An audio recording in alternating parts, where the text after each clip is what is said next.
batente do amortecedor estava batendo. Isso é geral para qualquer carro. Aí você vai rodando, passando nas lombadas, batendo para lá, para cá, quebra-mola, costela de vaca.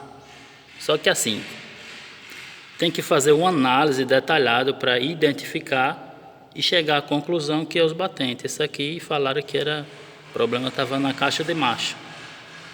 O problema é aqui, ó, no rolamento, entendeu? Esse tá bom, não tá batendo nada, mas esse aqui já está danificado e esse também. Então o problema era os batentes. Isso é geral para qualquer carro. Batente do amortecedor. Aí afoga. Aí tem que bater mesmo. Esse aqui não está batendo.